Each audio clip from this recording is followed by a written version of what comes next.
As I stand here today to share a few words about my mom, I feel her looming presence behind me. And I know exactly what she's thinking right now. Jeb, keep it short.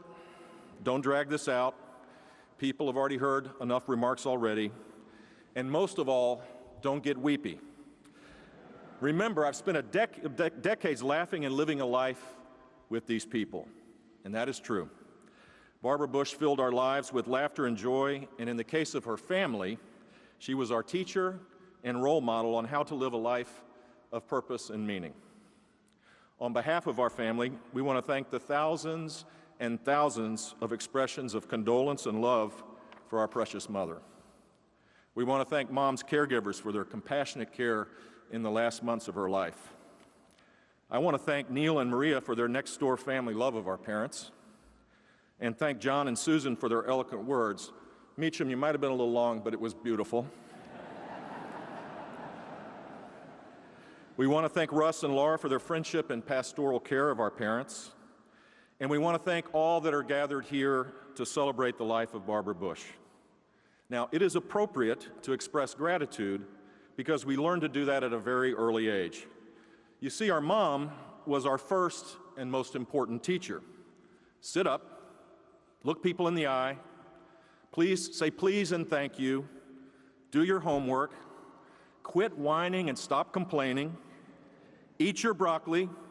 Yes, Dad, she said that. The little things we learned became habits, and they led to bigger things like be kind, always tell the truth, never disparage anyone, serve others, treat everyone as you would want to be treated, and love your God with your heart and soul. What a blessing to have a teacher like that 24/7. Now, to be clear, her students weren't perfect. That's an understatement.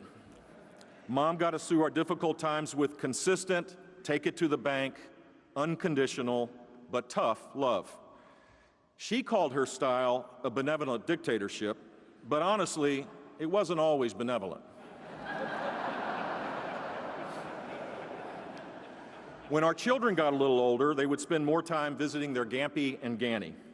All it would take would be one week, and when they came home, all of a sudden, they were pitching in around the house. They didn't fight as much, and they were actually nice to be with. I attribute this to the unbridled fear of the Ganny lecture and the habit-forming effects of better behavior taking hold. Even in her 90s, Mom could strike fear into her grandchildren, nephews, nieces, and her children if someone didn't behave. There were no safe spaces or microaggressions allowed with Barbara Pierce Bush.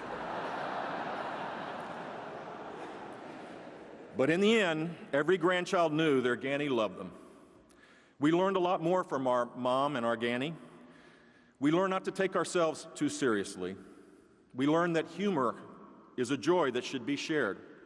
Some of my greatest memories are participating in our family dinners with Mom when Mom would get into it, most of the time with George W., as you might imagine, and having us all laughing to tears. We learned to strive to be genuine and authentic by the best role model in the world. Her authentic plastic pearls, her not culling her hair. By the way, she was beautiful till the day she died. Her hugging of an HIV/AIDS patient at a time when her own mother wouldn't do it. Her standing by her man with a little rhyming poetry in the 1984 election. In 1,000 other ways, Barbara Pierce Bush was real, and that's why people admired her and loved her so. Finally, our family has had a front row seat for the most amazing love story.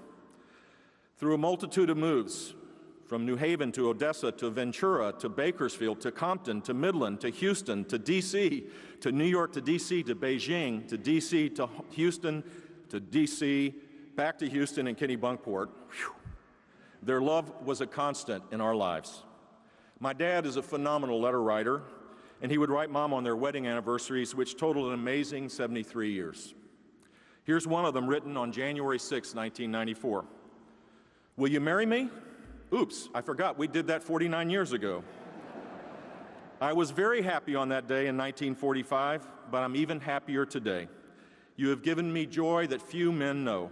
You have made our boys into men by bawling them out and then, right away, by loving them.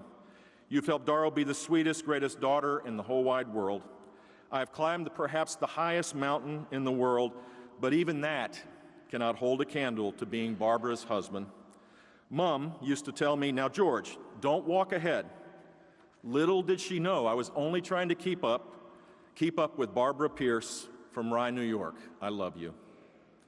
The last time my mom went into the hospital, I think Dad got sick on purpose so that he could be with her. That's my theory, at least, because literally a day later he showed up with an illness. He came into her room when she was sleeping and held her hand. His hair was standing straight up. He had on a mask to improve his breathing. He was wearing a hospital gown. In other words, he looked like hell.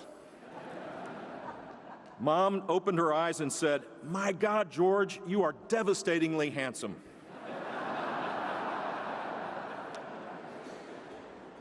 Every nurse, doctor, staffer had to run to the hallway because they all started crying. I hope you can see why we think our mom and our dad are teachers and models for our entire family and for many others. Finally, the last time I was with her, I asked her about dying. Was she ready to go? Was she sad? Without missing a beat, she said, "Jeb, I believe in Jesus and he is my Savior. I don't want to leave your dad, but I know I'll be in a beautiful place." Mom, we look forward to being with you and Robin and all of God's children. We love you.